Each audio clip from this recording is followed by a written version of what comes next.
Okay, let's get started. So I want to do the ultra quick recap of the book just to where we're at this point, because we're moving into a new several chapter section tonight. So we'll just do quick overview and then pray.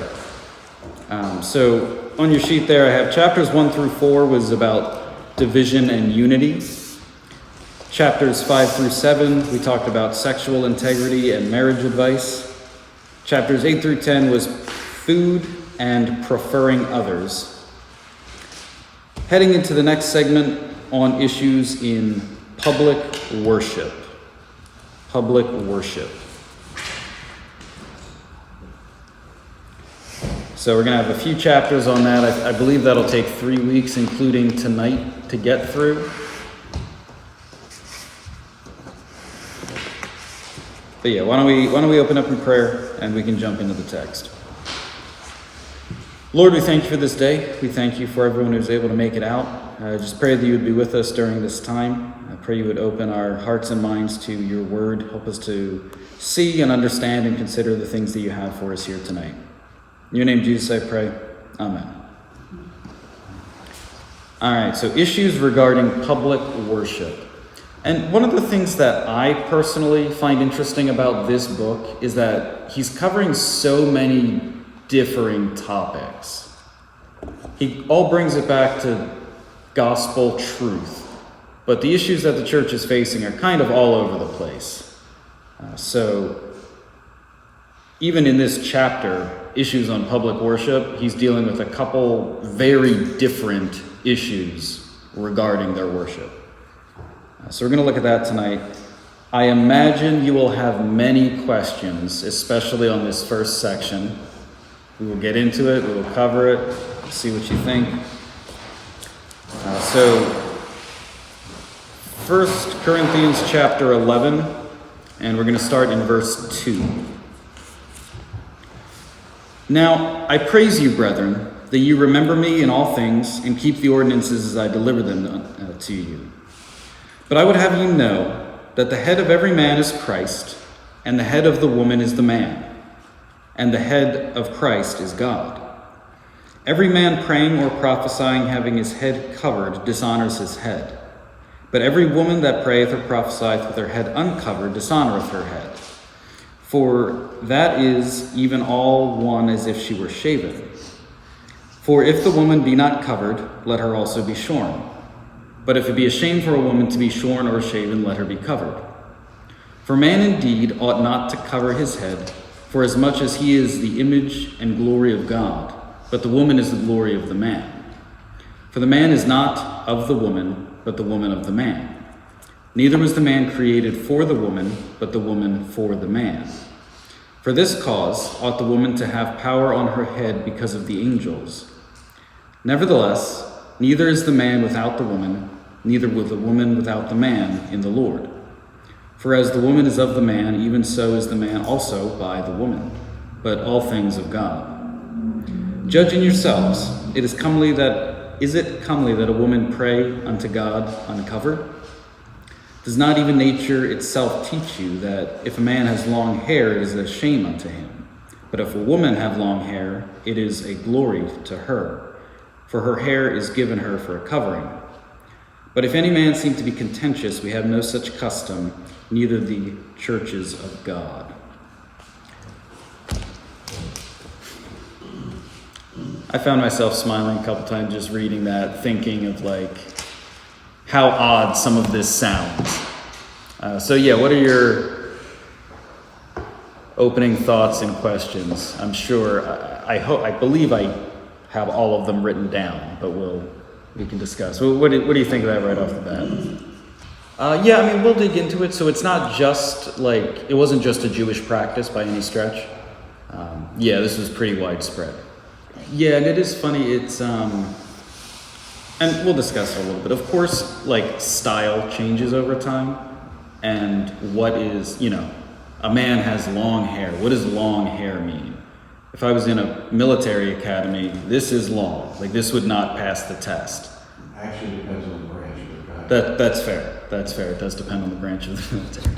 But Also, I think it's funny that, especially when we do historical depictions, you just have the man with long hair to show that it's a very ancient thing, you know, whether it's historically accurate or not. Well, my whole life, I have seen pictures of Jesus, and he's got long hair. He does. Yeah, most of the time that's not true. The long hair is not true. Well, No, it's real true. they're pictures. I didn't say photos, I said pictures. Yeah. On your sheet, we're going to start with defining concepts. Just two of them, really. So, Paul keeps using the word head. Head can mean source, like the head of a river. So that's the blank there, source. But more particularly means authority.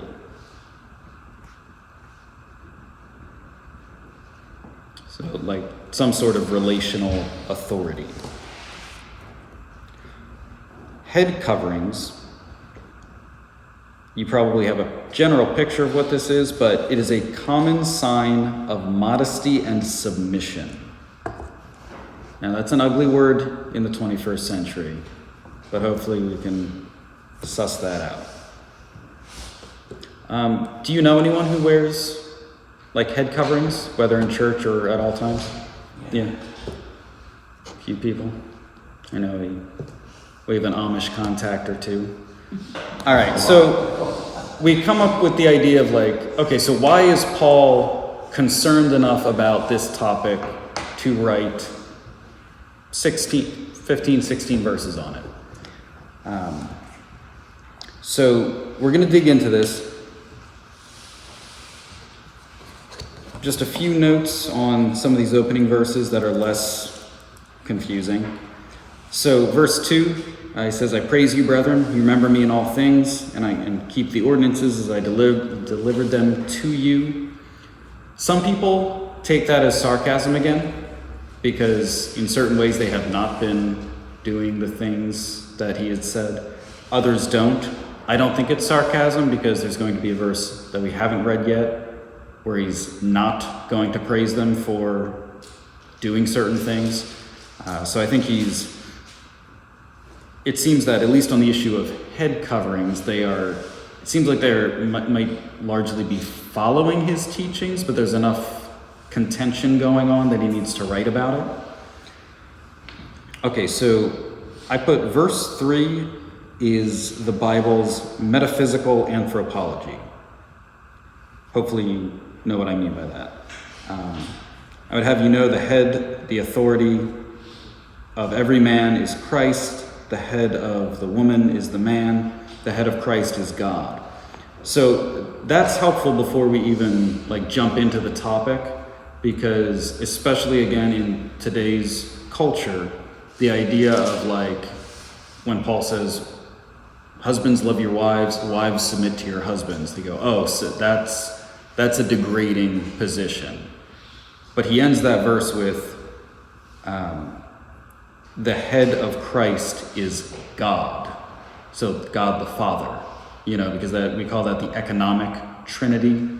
In essence, the Father, Son, and Spirit are God, share the same essence, but the way they function in a hierarchy of sorts, like the Father sends the Son to do things, and so even Christ is, in a certain sense, under submission to the Father's will, and they agree in that will.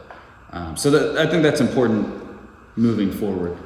Yeah, so when we're talking about some anthropology, the study of humanity, this is, as Paul is dealing with the levels of submission and authority and headship, he's having, okay, God is the head of the man, so the man is in submission to God. The wife is in submission to the husband in that relationship. And he helps us understand that even Christ is in submission to the Father as they cooperate in that divine will. So metaphysical, like a spiritual anthropology concerning headship. Good. Yeah. Thank you for asking, because I'm sure you were not the only one who was confused by that. Okay, so we see on your sheet there, verses 4 and 5. Men and women are both under the authority of God, but as we'll see, and should know from other areas of the Bible, men have a unique role of authority, and especially within a marriage. I have Ephesians 5, Colossians 3, 1 Timothy 2. A bunch of verses on the topic. None of them would be unfamiliar to us, I don't think.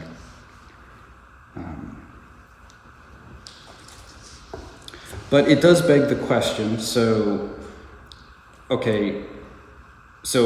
both men and women are under the authority of God, Christ. So why the differentiation of one in church matters? It says praying or prophesying. So prophesying at the time, you can think of like traditional prophecy that you see throughout the book of Acts. You can also just think of it as like speaking the words of God, even if the minister gets up and is just reading the text, you could probably fit that in the same category. Paul is saying he shouldn't do that with his head covered. So what's the distinction? Why is one explicitly uncovered and one is covered? So the first clear bullet point on your paper. So the men are in submission to Christ by their very nature. Okay, so he explains it as, I guess I kind of blended a few things there, but with the idea that the man is in submission to Christ, Paul almost takes that as a cultural given, or not a cultural given, but within the context of the church. Women, and this is important, in that culture, showed their submission to authority by the head covering.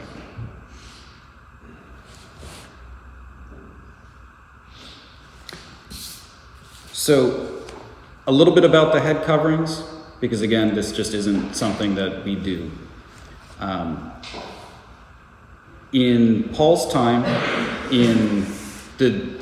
among the Jewish people, you would not typically ever see a woman outside without a head covering on. Didn't matter if it was a spiritual thing or not. Even in pagan Corinth, across the Roman Empire, extremely, extremely common for women to have head coverings. Few key points. This isn't in your notes. It was common for prostitutes to go without their head covered. It was common for most women to have a head covering in the ancient world, Judea included. And then we're going to get into the issues of about shaved heads, okay? A woman with a shaved head could be a punishment for adultery, could be signifying that they are a lesbian in the pagan world, and if done voluntarily, was seen as wanting to be overtly masculine. However, it will make more sense if we approach this more in terms of gender roles than just modesty or particular clothing, especially the shaving of the head thing. There are a few cultural points that could be at play, but I think the way we're going to see Paul play it out, he's dealing with the differences between the sexes as he moves forward with this. Okay. So because of that, I have on your sheet, verse 6 is a bit rhetorical and sarcastic. Paul will later state the dishonor of a woman with a shorn head. So verse 6, when he says, "For if the woman is not covered, let her also be shorn. But if it's a shame for a woman to be shorn or shaven, let her be covered." In the ancient world, there is no real context in which a woman shaving her head would be appropriate. So it's kind of like, if she's not covered, she might as well have her head shaved. If it's not appropriate to do something like that, he's kind of giving you no real out here. It's a little bit of sarcasm. So then we get to some of his arguments that he's making on this idea. So verse 7. For man indeed ought not to cover his head, for as much as he is the image and glory of God, that's what I meant earlier. He's the image and glory of God, but the woman is the glory of man. For the man is not of the woman, but the woman of the man. Neither was the man created for the woman, but the woman for the man. And we'll leave verse 10 for a second. So he's grounding his argument in many aspects of creation. So as Adam being created first as a reflection of the image of God, and then Eve being made from Adam, for Adam, to help him accomplish what God set out for him to do. So I have on your sheet there 3 arguments. Verse 7 is the nature of their creation. That's the blank there, the nature of their creation. Verses 8 and 9 show the order of their creation. And then verse 10, we have the angels. Slight deviation, I guess, from that particular aspect of the creation account. Do we have any thoughts on this third part of the argument? For this cause ought the woman to have power on her head because of the angels. I can clarify the power. So, similar word being used to when he talks about headship. But it's a little confusing because the word head, like literally, is in the text also. So he's saying the woman needs to have the sign of submission to her husband because of the angels. So he's saying that she should have the head covering, which is a sign of her submission in this position, in this situation, because of the angels. What are we doing? What's happening here? What do you think? Is it a similar relationship that Christ has with the angels? Interesting.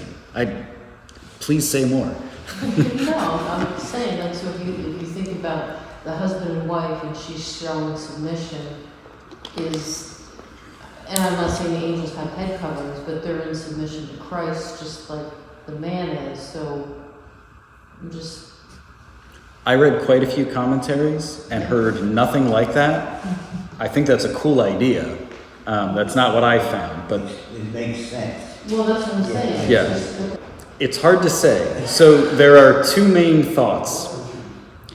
The 2 main thoughts is that when he says because of the angels, the first thought is that he's referring to fallen angels, and this is not in order of priority, just that he's referring to fallen angels if you take a supernatural reading of Genesis 6, of the sons of God lusting after women, and saying that within this context, women should have their heads covered to not be a temptation to evil angels.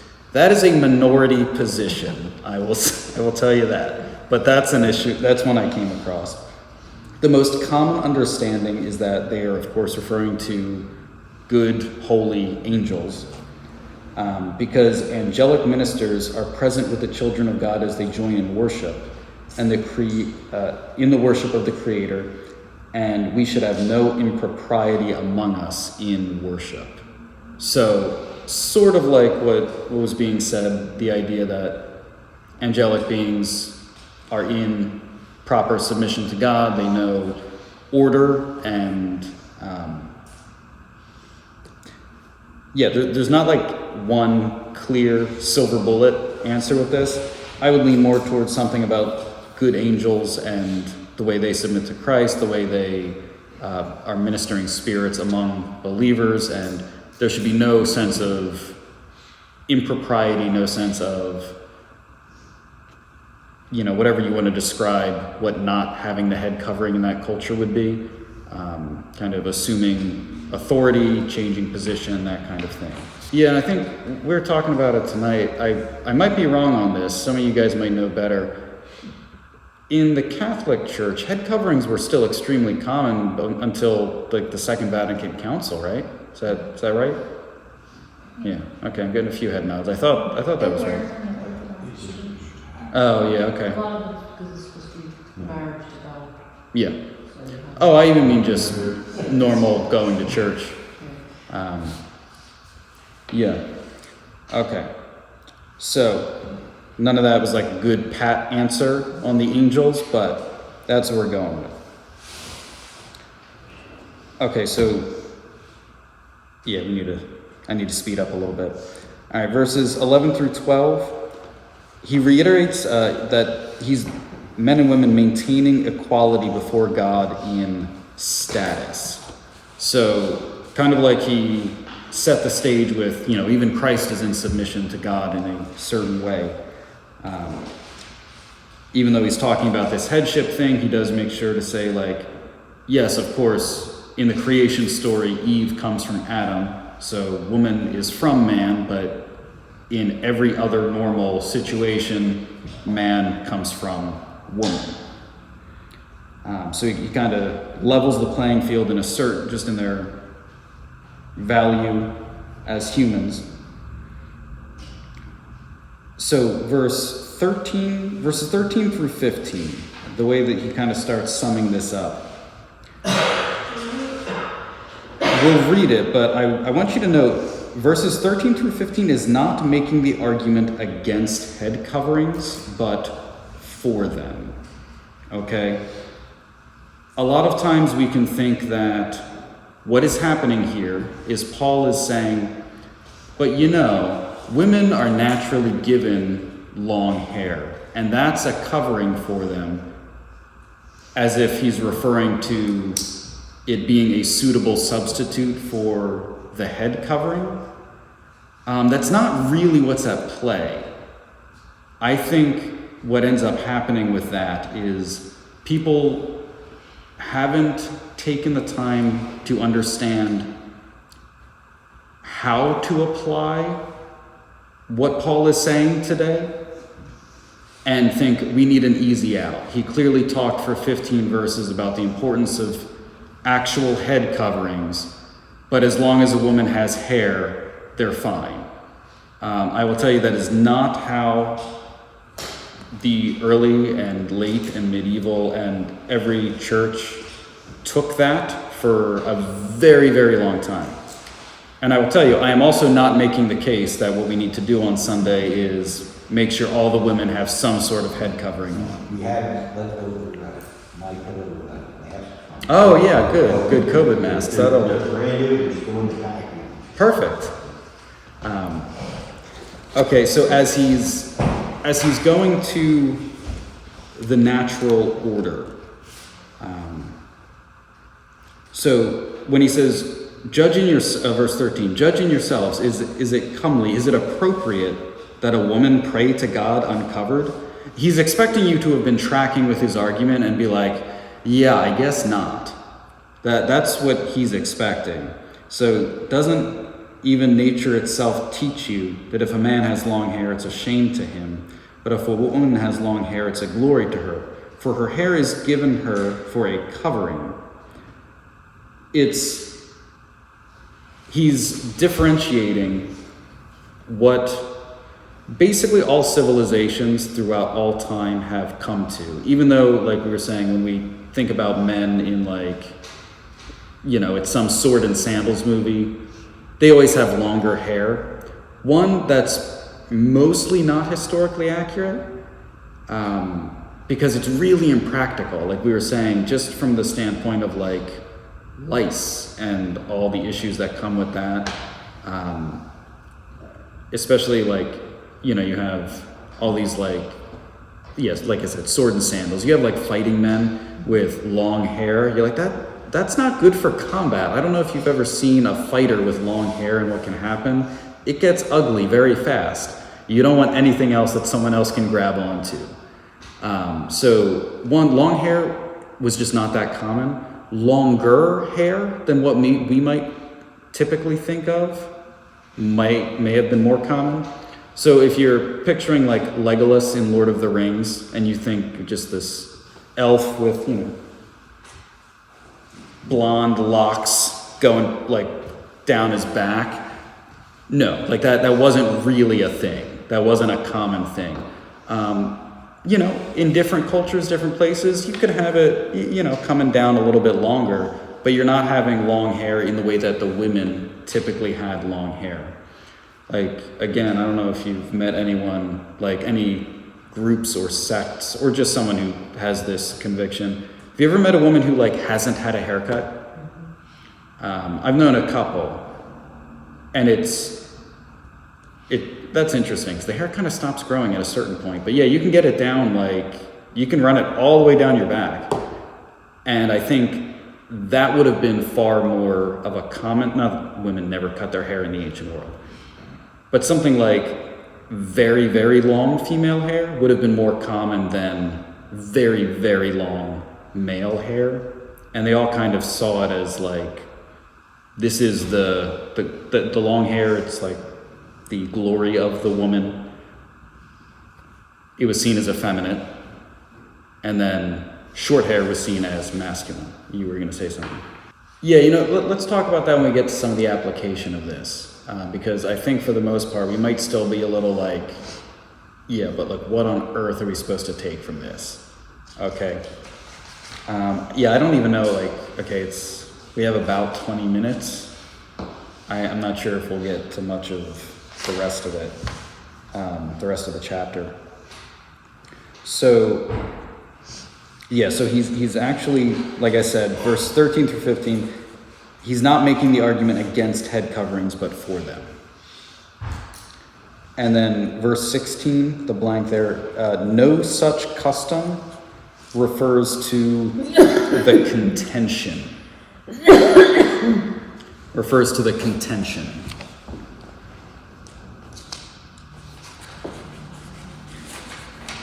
Yeah, so the way this often gets read, if you assume that the hair is given to her for a covering, meaning everything you just talked about is irrelevant, women just need to have hair in church. And then you say, but if any man seems to be contentious, so like if anyone has a problem with this, they read, we have no such custom, neither the churches of God. As if what Paul just explained, all of them should be doing. We don't actually have a custom about this, and none of the other churches do either, so don't worry about it. I just wasted a whole lot of ink and time. But in Greek, the referent is, if anyone seems contentious, he's saying, we have no such custom, like dealing with your contention here. Like we have no, among all the churches of God, there is no room, like there's been no room for like pushback against this. This is just universal. And it was for a very long time. Yeah, I'm wondering if we should even bother reading. I mean, we could easily talk for 15 minutes about this. All right, so why don't we jump to number 1 on closing thoughts on the back of your paper? I think this will be more than enough that we can talk about. Number 1, our head coverings for today. Let's say based on how I presented the information or based on what I taught, what would you think? So it's interesting because I think it doesn't change. Different, we'll call them Christian groups, have had different opinions about this. Now, like we were saying, I got some general assent that even the Catholic Church was still doing this pretty regularly up until the Second Vatican Council. Eastern Orthodox still does that. When I was looking up some commentaries, one that I like to use quotes a lot of other older commentaries, which can be really helpful when you see like, okay, this guy from the 1700s was saying this, and a man named Matthew Poole, who was a Puritan in the mid-1600s, and you think, oh, okay, I'm sure, Puritans in the mid-1600s, I'm sure they were all for head coverings. And he was saying, based on Paul's arguments, you cannot come to the conclusion that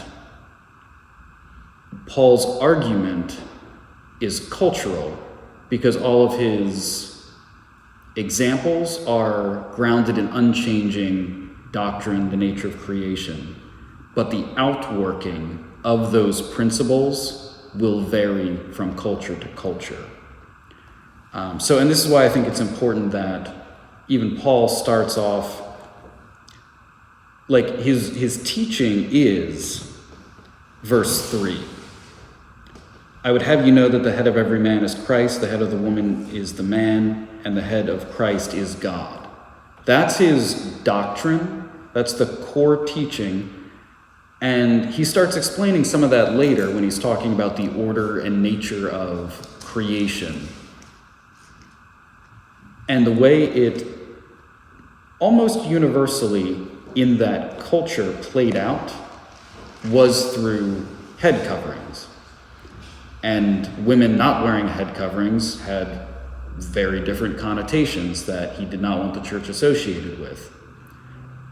So we can say head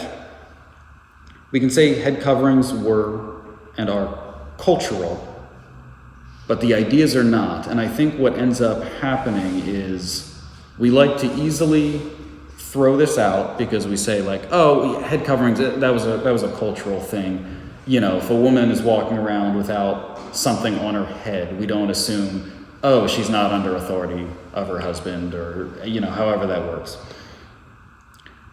But we have to make sure not to miss like what he's actually teaching, which is this proper hierarchy, proper authority within, especially the church. Almost like chain of command.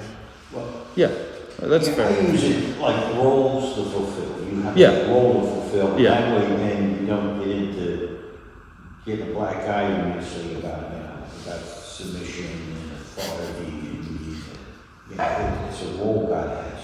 Mm-hmm. Anyway, I said that, okay. Yeah. Sorry. No, that's great. Because I think to us, these verses, like the head covering concept is so foreign to us that it becomes about that, and we're like, oh, should women wear head coverings? It's like, should men not wear head coverings? It's like, no, men should be in submission to Christ. Like that's the actual core teaching here. Within the marital unit, like men should be following Christ, and in following Christ, they love their wives like Christ loved the church, and the wives, whatever softer language pastor wants to use, submit to their husbands as the church submits to Christ. I'll probably get in more trouble over the years. It's okay. It's all right. Yeah, you guys are just starting out. We're good. We'll figure it out later. We're good. Oh, I don't get in any trouble. You're Sorry. gonna, later on, here, your role to fulfill, remember your role to fulfill. Role to fulfill. Yeah. And that's, again, the idea of like, if you have in that culture a woman walking around without a head covering, certain things are assumed, like that signals certain other things to that culture. For better or worse, we don't really, like that doesn't really mean much today. Like you can go to the grocery store in your pajamas and most people don't look twice. Like we were talking about that before, like the culture has really just devolved to where Pajama people. there's just no shame, See almost everything. It's like, It's no style. like outside. nothing signals anything to people. But then that's why, like when he's talking about the hair length, pretty universally in the ancient world, women would have very long hair, men would not have very long hair. And the idea of one or the other doing one or the other was kind of like, why, ma'am, why are you being effeminate? Like, so to your point about like, even in movies and stuff, or, you know, depictions you see of some men with long hair, you were saying, like, you know, they don't seem feminine. And I know what you mean, and I don't know what to do with that. We'll discuss it. Right. Well, so it's interesting that in the ancient world, you also had practices of, like, okay, let's say some of these, like, female cults that worshipped particular goddesses that were based around a lot of, like, same-sex activity might have their short hair. Other different groups, you would have male temple prostitutes who would grow their hair very long. They would, you know, wear female clothing. There was a whole litany of bizarre activity that went on, especially around the different cult worship. So you do have that. And, you know, I think the way Christians, at least in the modern era, and I'm not saying that in a negative way, the way we've tried to kind of bridge the gap here is, like, you know, you have some churches so extreme where you go, like, you know, it is sinful for a woman to wear pants outside the home. Like, I've seen that. And then you have, there's basically no distinction. You know, men and women that doesn't matter. All the same in Christ, and that means nothing for how our lives play out together. So you can have big extremes on one end. I think the more moderate way is like, okay, you're a woman. I'm okay with you wearing pants. Does it look like you're trying to look like a man? And it's like, okay, hair length on men, do we all need to be like Pastor Kohler? I don't think that's the case. Yeah, it sounds tough. I haven't bought a razor in like a decade. I hear you. But then it's like, so they kind of take the other thing with, like, okay, men's hair length.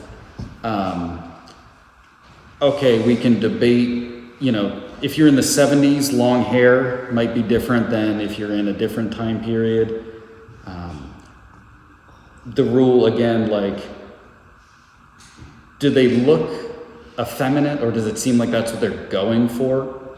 Because even in, like, take the 70s, you had some, like, there was a big, what's the word I'm looking for?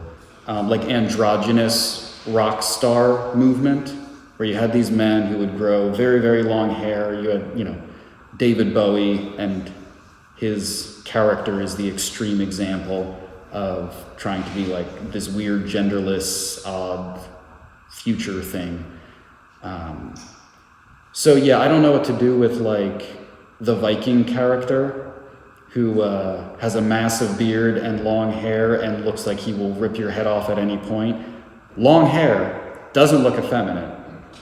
And then I think you have to give something like Samson, who was a Nazarite, never cut his hair. Based on how it's described, they're probably twisted in 7 locks. I don't know that they would have worked out to be exactly dreads, but probably more like 7 big braids. And